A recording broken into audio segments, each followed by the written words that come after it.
Je voudrais maintenant vous proposer très rapidement un texte dans la Bible qui se trouve dans l'Évangile de Jean au chapitre 5.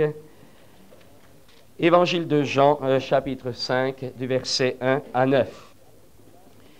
Après cela, il y eut une fête des Juifs et Jésus monta à Jérusalem. Or, à Jérusalem, près de la porte des brebis, il y a une piscine qui s'appelle en hébreu Bethesda et qui a 5 portiques. Sous ces portiques étaient couchés en grand nombre des malades, des aveugles, des boiteux, des paralytiques, qui attendaient le mouvement de l'eau, car un ange descendait de temps en temps dans la piscine et agitait l'eau.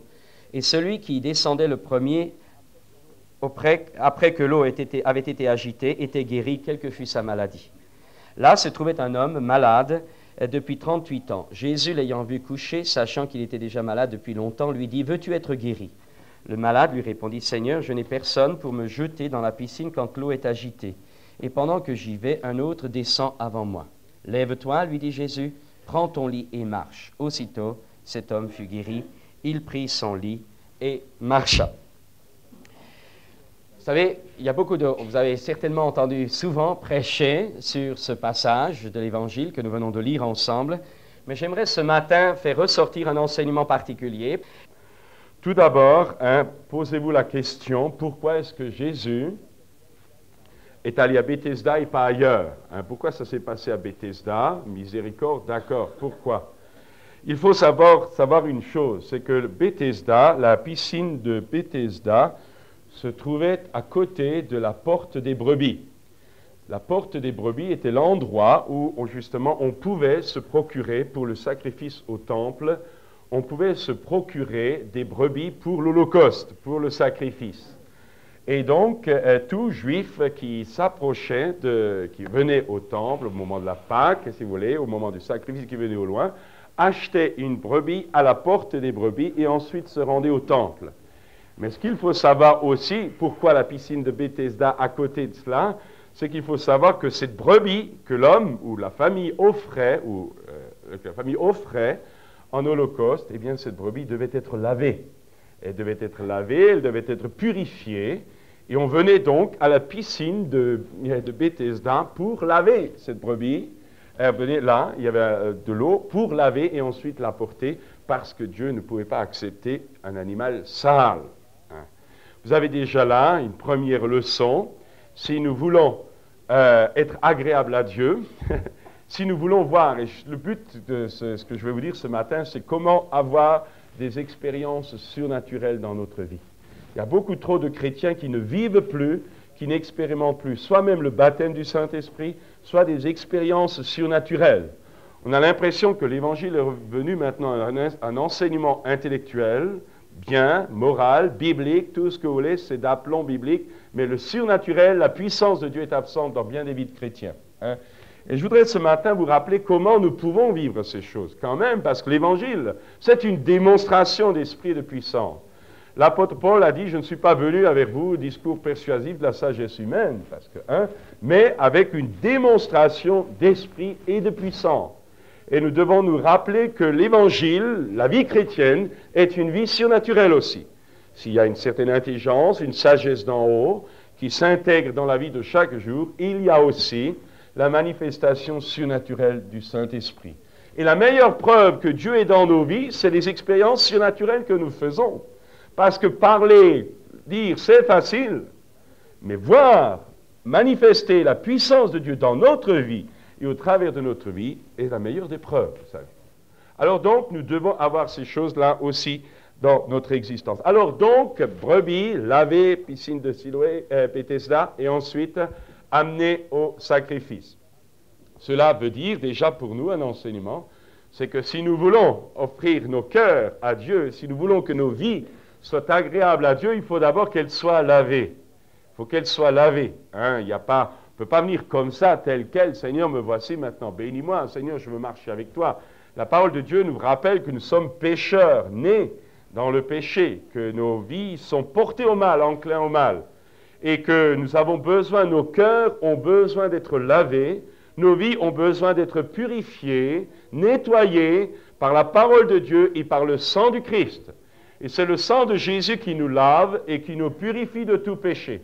Et avant de venir sur l'autel et de nous offrir en sacrifice vivant à Dieu, Nous devons d'abord passer par la purification, par la repentance, et puis ensuite le Saint-Esprit doit appliquer sur nos vies, le Saint-Esprit doit appliquer sur nos cœurs le sang pour que nous soyons purifiés. Mais il est important aussi de nous rappeler que après la repentance, après la purification dans le sang de Jésus, où nous sommes introduits en Christ, placés en Christ, justifiés en Christ, recouverts de la justice de Dieu en Jésus-Christ, eh bien, il y a ensuite l'autel, il y a l'engagement, il y a le sacrifice volontaire. Ce n'est pas seulement « Seigneur, purifie-moi », mais ensuite la brebis était amenée à l'autel, où elle était offerte en holocauste ou en victime expiatoire ou en sacrifice. Hein? Et la vie du chrétien, une fois purifiée, doit se terminer à l'autel, sur l'autel. C'est ça le but d'une vie chrétienne, l'engagement, l'offrande, mon être tout entier. Tu n'as voulu dire à Jésus, à son Père, tu n'as voulu ni sacrifice ni offrande, mais tu m'as formé un corps et je viens, ô Dieu, pour faire ta volonté. Donc, pas seulement lavé par le sang de Jésus, mais l'autel, mes amis. Savez-vous qu'au mont du Carmel, lorsque Élie a prié, hein, comment on les appelle, les mages, les devins, les sorciers, enfin tous les trucs, les prophètes de Baal qui avaient demandé le feu, et hein, ils avaient beau se faire des incisions, tout ce que vous voulez, rien n'a bougé. Quand Élie, lui, avant que Élie fasse descendre le feu du ciel, il a coupé 12 morceaux, un taureau donc dans 12 morceaux.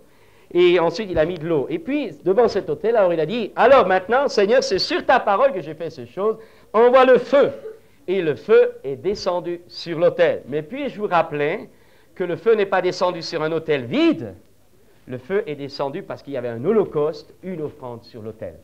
Et vous ne pourrez vivre le surnaturel de Dieu réellement, pas le dire, hein, parce qu'il y a trop de gens qui en parlent et qui ne le vivent pas réellement, mais si vous voulez vivre le surnaturel dans votre vie, il n'y a pas d'autre chemin que d'abord le sang, la purification et ensuite accepter de monter sur l'autel. Donnez notre vie en sacrifice vivant. Offrez vos corps, offrez en vos membres comme un sacrifice vivant à Dieu en Jésus-Christ. C'est l'exhortation de l'apôtre Paul. Et c'est le Saint-Esprit qui va nous aider à faire ces choses. Mais nous devons accepter qu'il le fasse. C'est pas, moi je ne suis pas conduit à m'offrir, oui, lui il est appelé à s'engager, pas moi. Facile, non, vous raterez bien des choses dans la vie chrétienne.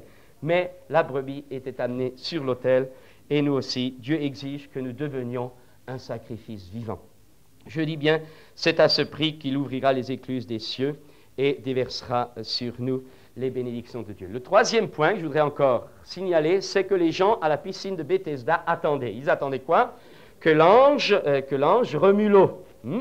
Attendaient que l'ange remue l'eau, et quand l'eau remuait, alors là, le premier qui sautait dedans était guéri. Donc, c'était la même eau. Seulement, qu'est-ce qui faisait que l'action de guérison se faisait? C'est quand l'eau remuait. Et nous avons là une leçon. Et c'est la raison, et pourquoi je parle de ça ce matin, parce que c'est le but de ces 10 jours d'arrêt. Nous vivons un siècle, et nous vivons une période d'agitation. Il faut tout faire vite. Il faut vite prendre le trolley, il faut vite prendre la voiture, il faut vite aller là, il faut vite aller là, il faut vite faire les papiers, il faut vite manger, il faut vite faire ceci, il faut vite. Il y a une accélération. Résultat, très peu ont une relation personnelle profonde avec Dieu. Et je voudrais vous dire ce matin, il n'y a pas d'autre chemin, il n'y a pas d'excuse devant Dieu, ou plutôt il n'y a pas d'autre moyen. Si nous n'acceptons pas de prendre du temps devant Dieu, eh bien nous ne verrons pas les eaux de la miséricorde, ou nous ne verrons pas l'eau de la guérison, la puissance de guérison agir, ou la puissance de miracle agir dans notre vie. Qu'est-ce que je veux dire par là? La plupart des gens vont à l'église et ils écoutent la prédication. Qu'est-ce que c'est que l'église et la prédication de la parole de Dieu? Qu'est-ce que c'est que la parole de Dieu? Depuis la Genèse jusqu'à l'Apocalypse, vous avez ce qu'on appelle la Bible, la parole de Dieu. On appelle ça le Logos, la parole de Dieu. La parole générale de Dieu, c'est le Logos. Or, les gens l'entendent. Vous avez des gens qui lisent la Bible, vous avez des gens qui l'entendent tous les dimanches, aux réunions, peut-être messages, cassettes, etc. On entend le Logos. Ça rentre, on entend. Résultat, pratiquement rien. Parce que ce qu'on entend est une parole générale de Dieu, mais ce qui compte, et c'est ça le grand drame dans la vie de bien, et j'ose presque dire de la majorité des chrétiens, c'est que les gens n'entendent que le Logos, mais n'arrivent pas à entendre la parole personnalisée par le Saint-Esprit à chacun d'entre nous. Je vais prendre un exemple.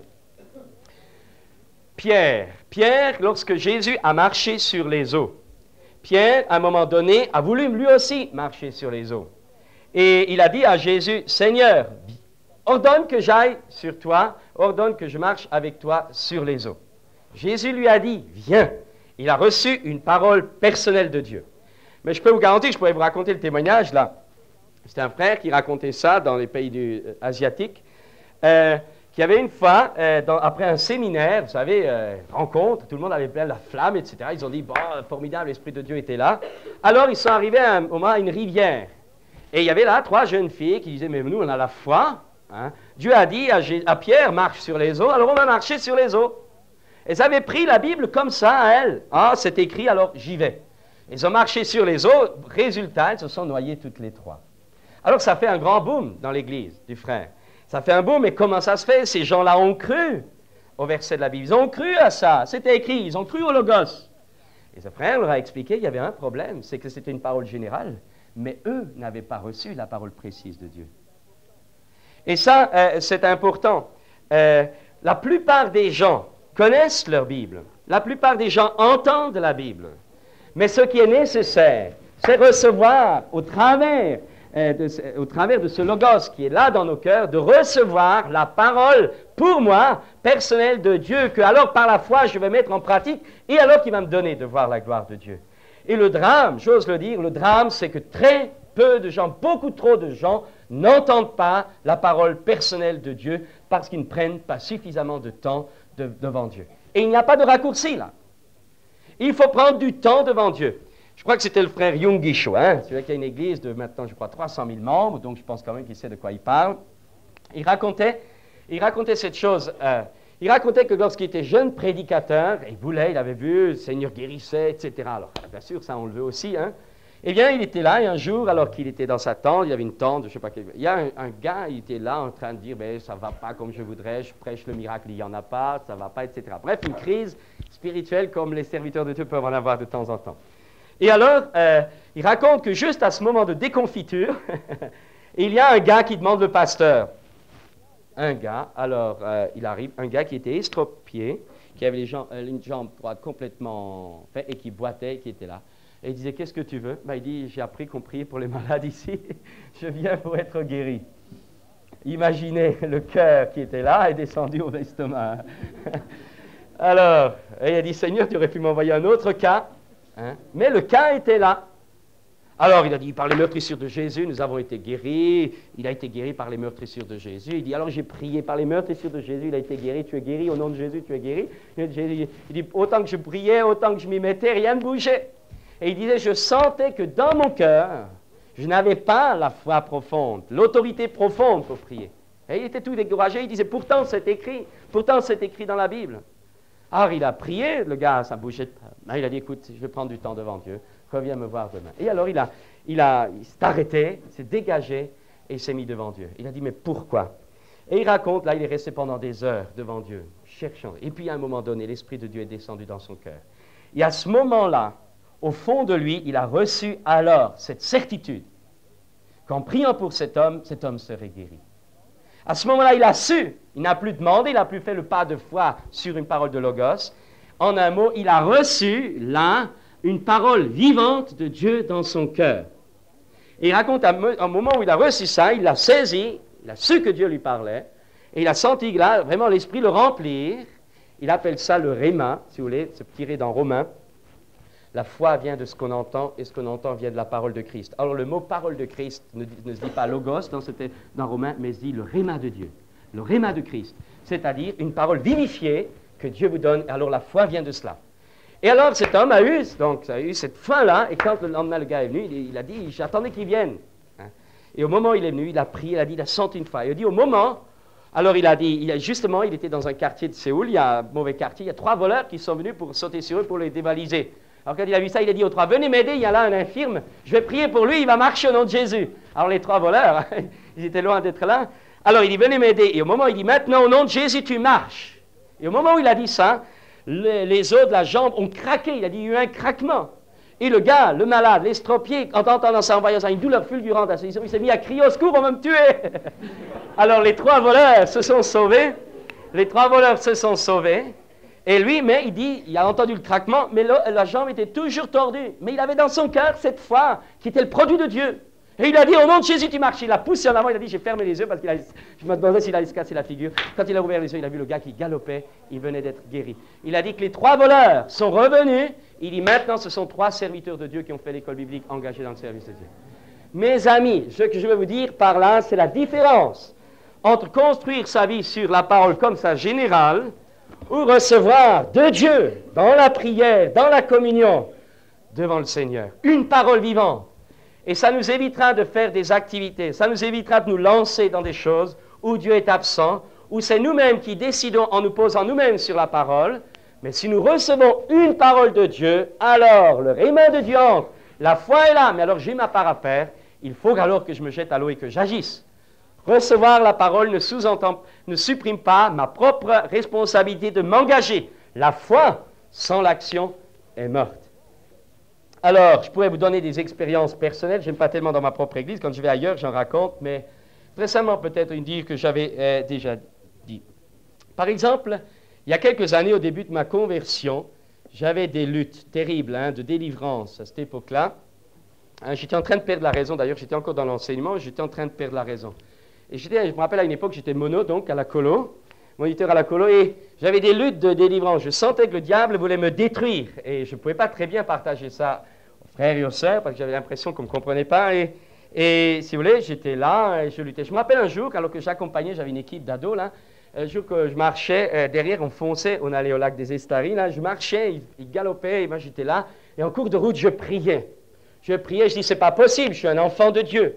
C'est pas possible que Dieu me tienne bloqué comme ça, lié comme ça. C'est pas possible. Je sentais qu'il fallait que quelque chose se casse, que les chaînes se rompent. Mais j'étais là, j'allais dire, je marchais là dans la montagne et puis en même temps je priais. Vous savez, il y a des moments où on est seul mais terriblement près de Dieu. Et je priais à un moment donné, toc, comme un éclair. J'étais encore ligoté, j'avais encore besoin de liberté et là Dieu m'a parlé. Il m'a dit, dans quelque temps tu verras, je te donnerai le pouvoir de chasser les démons. Et bon, alors que j'étais moi-même dans les chaînes, j'étais là coincé, voilà qu'il y a cette parole de Dieu qui me vient. Eh bien, ça m'a aidé. Ça m'a aidé à tenir le coup pendant mon combat personnel. Et puis ensuite, ça progressivement, bien sûr, j'ai été dégagé. Ensuite, j'ai été délivré. Et ensuite, j'ai vu cette parole se réaliser dans des cas où j'ai vraiment vu, là, tout simplement, les démons partir au nom de Jésus. Et ça, je me suis rappelé, quand j'ai reçu ça de Dieu, je l'ai serré dans mon cœur. Ça m'a tenu envers malgré contre tout, et à un moment donné, j'en ai vu la réalité se faire. Je prends un autre cas. Quand nous avions acheté Saint-Laurent-du-Pont, je prends des cas forts, nous avions eu à un moment donné un problème avec un agent immobilier qui nous attaquait en justice avec le propriétaire qui nous vendait, nous attaquant de toutes sortes de choses. Et si vous voulez, il y avait un truc qui ne marchait pas, c'était vraiment... Alors, je sais que certains pensaient que, bon, c'était pas le plan de Dieu. Mais alors, à un moment donné, complètement à la maison, je me rappelle dans mon culte personnel, j'étais un peu découragé. Je me disais, mais si jamais on l'apprend, quelqu'un nous attaque au tribunal, une église attaquée au tribunal, etc., c'était pas notre faute, c'était le gars qui voulait de l'argent. Bon, qu'est-ce que les gens vont penser? Alors, il y a toujours des bonnes langues pour dire, c'est pas la volonté de Dieu, tu vois, il a engagé l'église dans un truc qui est pas bon, etc. Moi, je savais, je me rappelle ce matin-là, Dieu m'a parlé. Je lisais dans le prophète Isaïe, toute langue qui s'élèvera en justice contre toi, tu la condamneras. Telle est la part que j'ai donnée à mes serviteurs. Et frères et sœurs, avant je connaissais ce passage, j'essayais de me l'accarer pour le faire mien. Mais quand là, Dieu m'a parlé, c'est rentré en moi comme 100 000 volts. Je me rappelle, c'était à cette époque-là, Madou Bardin qui était avocat, je lui ai dit, écoute, je crois que c'est gagné. Dieu m'a dit ce matin, alors je sentais qu'il fallait que je le dise, confesser, parole, ce que j'avais reçu dans mon cœur. Quelques temps plus tard, le gars a été débouté, etc. Et nous a été obligé de payer les dépenses en ce qui concerne notre vie. Mais ce que je veux dire par là, quand Dieu parle, il faut le saisir. Mais il faut d'abord que Dieu nous parle. Et pour que Dieu nous parle, nous devons prendre du temps devant le Seigneur. Vous savez, un jour, nous revenions de Corée, et j'étais là pour vous montrer que Dieu parle n'importe quand. Il faut être à l'écoute. J'étais là, je me rappelle, après le culte, un dimanche matin, nous allions manger à côté. et j'ouvre la porte, je rentre là-dedans, et au moment où tout le monde est en train de se mettre à table, au moment où je rentre là-dedans, Dieu me parle, il faut aller en Israël. Il faut que tu invites l'Église à aller en Israël. Vous savez, ce n'était vraiment pas mon plan, ni rien, puis je disais, ça y est, on n'est pas là pour engager un truc touristique, etc. Hein? Bon. Pas d'argent, parce qu'on calcule toujours avec l'argent, pas d'argent, rien. Mais Dieu m'avait parlé. Et là, personne ne savait rien. Là, à table, j'ai dit, vous savez, l'année prochaine, on va aller en Israël. Tout le monde disait, ça y est, c'est une nouvelle lubie. Eh bien, je peux simplement vous dire que non seulement l'argent est venu, les gens y sont allés, mais nous avons été protégés, tout s'est terminé. Quand Dieu parle, la chose vient. Et surtout, ce que je veux dire, c'est que quand Dieu vous parle et que vous faites ce que Dieu vous demande, vous êtes indestructible. C'est pour cette raison, vous savez, souvent on a dit, ouais, on lance l'église ici, on lance l'église là, de tout commander, etc. J'en ai entendu. Hein. Mais quand on voit, hein, on reconnaît l'arbre à ses fruits. Hein. Ce que je veux simplement dire, c'est quand Dieu vous parle, ça ne veut pas dire que ça règle tout. Ça ne veut pas dire que vous n'avez pas de problème. J'ai vu l'enfer se lever après des paroles de Dieu. Hein. Le diable va tout faire pour empêcher ce qu'il vous a donné de le faire. Il va le faire. Et ce n'est pas ceux qui ont le chemin le plus facile qui sont, vous savez, forcément. C'est quand vous recevez quelque chose de Dieu, vous avez l'impression alors que le diable se déchaîne, au travers des uns, au travers des autres, au travers de l'incompréhension, au travers de la médisance, ça vient ça. Hein? Mais c'est là qu'on voit les gens qui ont une communion avec Dieu, qui comprennent, qui savent épauler, pas démolir, mais épauler, secourir, tenter, fortifier. Mais je peux vous dire, quand Dieu donne quelque chose, quand Dieu ordonne, il le donne. C'est long, parfois c'est très court, parfois Dieu le donne de suite, parfois c'est très long. Mais je peux vous dire qu'il y a des choses que je vois dans l'Église, que j'ai vues dans l'Église, qui se font actuellement, ou qui se sont faites il y a quelque temps, ou qui sont en train de se faire, qu'il y a 17 années que le Seigneur m'a montré ici un dimanche matin au culte, au moment d'une sainte cède. Jamais dit, parce que ce sont des choses personnelles, mais qui vous tiennent, qui vous tiennent. Alors vous avez toujours les gens qui causent, mais là on ne s'occupe pas de ceux qui causent, on s'occupe de foncer pour la gloire de Dieu. Et je voudrais dire ce matin, nous devons prendre du temps devant Dieu. Et Dieu vous parlera, comme Dieu me parle et Dieu veut me parler. Et je me rends compte que tout le reste, tout ce qui est méthode, etc., ça doit passer après. Une parole de Dieu, dis un mot, et mon serviteur sera guéri. Nous avons besoin de nouveau d'entendre la voix de Dieu nous parler. Et pour que la voix de Dieu nous parle, purifiée par le sang, un cœur clair, une vie droite, et alors une vie mise à jour devant Dieu, et puis alors prendre du temps devant Dieu. Et le logos que nous connaissons si bien, l'eau, l'eau de la parole de Dieu va s'agiter et la puissance de Dieu va se manifester. Mais prenons, à la piscine de Bethesda, ils ont pris du temps, il y en a qui attendaient depuis 18 ans, cet homme attendait. J'attendais, et nous on est tout de suite pressés. Seigneur, tu ne réponds pas, alors je me débrouille autrement. Mais non, tu ne réponds pas, c'est que Dieu me donne rendez-vous, c'est que Dieu veut m'apprendre à la persévérance, c'est que Dieu veut m'apprendre à prendre du temps. Alors, je vais m'arrêter. Je vais simplement encore dire ceci, hein, parce que c'est le but de Dieu. Hein. Si nous attendons le Seigneur, je vais m'arrêter là parce que j'avais dit que je prendrais plus court. Si nous prenons du temps, et je voudrais vraiment vous inviter à prendre du temps devant Dieu, à écouter Dieu vous parler. Et alors, une fois que Dieu vous a parlé, ne laissez pas passer la chose. Saisissez-la, ça peut être une promesse de bénédiction, une promesse de guérison, ça peut être un point particulier pour une œuvre à faire, pour une vision nouvelle, pour un élargissement, un pas nouveau. À ce moment-là, quelle est votre part? Quelle est ma part? Vous le proclamez de votre bouche, ce que Dieu a dit dans votre cœur, la foi de votre cœur, vous la confessez de votre bouche, et vous vous mettez en action. Vous vous mettez en action. Il faut alors agir. Et alors vous verrez l'Esprit de Dieu vous accompagner. Et vous verrez le surnaturel honorer ce pas de foi. Parce que Dieu veille sur sa parole et il l'accomplit toujours. C'est ça. Je voudrais quand même vous dire, hein, parce que vous m'avez l'air un petit peu malheureux là, mais je voudrais quand même vous dire que c'est formidable de servir Dieu. Vous savez, on a parfois des luttes, hein, moi je ne sais pas si vous n'en avez pas, mais ça arrive, hein, des luttes au dehors, des luttes au dedans, des problèmes, il y en a. Hein. Mais qu'est-ce que vous voulez, c'est normal, hein, sinon on s'encrouterait. C'est normal qu'il y a des problèmes, mais ce qui compte, c'est ce que je fais avec mes problèmes. Est-ce qu'avec mes problèmes, je fuis? Est-ce qu'avec les problèmes que j'ai, je lâche, je me sauve? Ou est-ce qu'au contraire, je prends la meilleure des places, celle devant le Seigneur? Seigneur, dis un mot. Seigneur, dis un mot. Dis ce qu'il faut que je fasse. Dis pas ce que moi j'ai envie de faire, mais Seigneur, ce que toi tu as prévu. Et si Dieu vous parle, alors le rima va apporter la vie, parce que quand Dieu parle, il y a la vie. Et la vie va s'inscrire dans votre cœur. La foi sera là. Parce que cette foi-là, c'est un don de Dieu.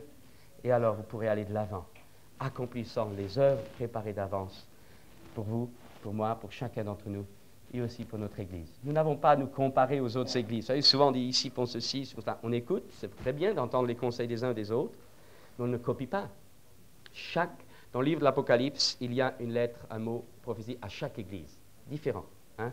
Nous avons notre personnalité, nous avons les œuvres à faire, nous avons notre témoignage, et je voudrais vous rappeler que le but profond, c'est pas de faire comme Monsieur Tout-le-Monde, suivre le dernier cri du coin, la dernière publicité du coin, le dernier rassemblement du coin. Ça, c'est facile, c'est facile.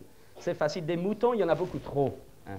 Mais ce qu'il faut, c'est des hommes, des femmes qui ont reçu quelque chose de Dieu et qui le mettent au service des frères et des sœurs, qui le mettent au service de l'Église à laquelle ils ont été placés et qui travaillent pour que cette Église devienne un exemple, un témoignage selon la vocation que Dieu lui adresse. Et moi, je crois en ce genre de témoignage. Souvent, on parle d'œuvres ici, de rassemblements là, d'œuvres interconfessionnelles ici. Mais est-ce qu'on ne pourrait pas un petit peu parler d'une Église locale, vivante, riche, diversifiée, avec un témoignage qui va jusqu'aux extrémités de la terre? Mais c'est ça la Bible, mes amis. Je ne suis pas contre les œuvres d'autres œuvres, mais à condition que ça se fasse dans la communion avec l'Église. Eh bien, mais la base de la Bible, c'est l'Église locale. Alors, je voudrais vous dire ce matin que Dieu puisse vous parler et vous montrer la beauté d'une Église locale, avec les différents ministères, au loin, au près. Le Seigneur enverra, le Seigneur sortira de ce réservoir des hommes qu'il enverra jusqu'aux extrémités de la terre, pas comme eux le veulent, ou par ambition, par copiage, mais envoyés par le Saint-Esprit et par l'Église. Et puis aussi des hommes, des femmes, unis ensemble, l'Église se développant dans les diversités des œuvres, des tâches que le Seigneur confie, pour que dans la ville, à Jérusalem, à Samarie et jusqu'aux extrémités de la terre, on puisse voir que lorsque Jésus construit une Église, elle tient et elle est belle. Une Église doit être belle, elle doit attirer, elle doit faire envie. Ayez un peu cette vision de cette Église. Vous savez, souvent, moi, des fois, je dis, bah, tout le monde demande, on demande des sous, on demande de l'aide, on demande de recevoir des prédicateurs, on nous demande, on nous demande, on nous demande. Toujours on nous demande. Mais ce matin, je voudrais vous dire, puisse Dieu vous donner la foi de donner à cette Église.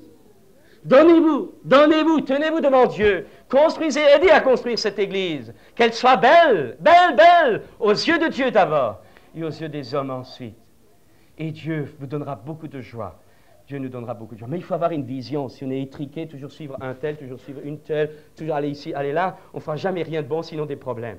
Mais suivre Dieu, recevoir une parole de Dieu, avoir la foi pour la mettre en action, pour aider les frères et les sœurs, pour construire une muraille qui tiendra contre toutes les attaques du diable. Ça, c'est beau. Et j'aimerais vous dire, quand Dieu a pensé l'Église, c'était ce qu'il y avait de plus beau. Et moi, je crois personnellement dans l'Église locale, dans sa beauté, pas dans son égocentrisme. Je crois dur comme fer qu'une Église doit sortir après. Une Église doit aller jusqu'aux extrémités de la terre, elle doit envoyer des ouvriers partout, c'est sûr.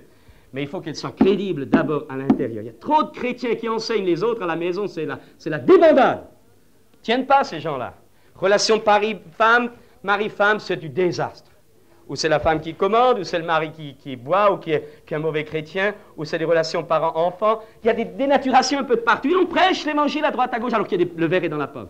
Mais ce que Dieu veut faire, c'est vraiment construire nos vies personnelles, nous donner sa parole, nous remplir de son Saint-Esprit, nous immerger dans sa puissance, nous donner de détruire les œuvres du diable, mais aussi de construire une Église belle, sans tache, ni ris, ni rien de semblable, où l'on s'aime, où on se comprend, où on s'accepte mutuellement, où on ne respecte pas toujours, mais où on s'édifie mutuellement. C'est ça, que Dieu puisse nous montrer cela. Non pas parce que moi je le dis, mais parce que le Saint-Esprit vous le montrera. Et si vous êtes ainsi saisi par la révélation de la beauté d'une Église, vous allez vous y embarquer, vous ne discuterez plus toujours. Vous ne serez pas toujours en train de dire, mais est-ce que c'est ci, est-ce que c'est ça? Mais non, vous serez un constructeur, un ouvrier avec Dieu. Et alors, même si parfois on a des divergences de point de vue, ça ne nous empêchera pas d'appliquer cette parole que l'apôtre Paul a dit au point où nous en sommes parvenus. Marchons ensemble. Que Dieu nous bénisse tous et nous garde dans sa main. Amen.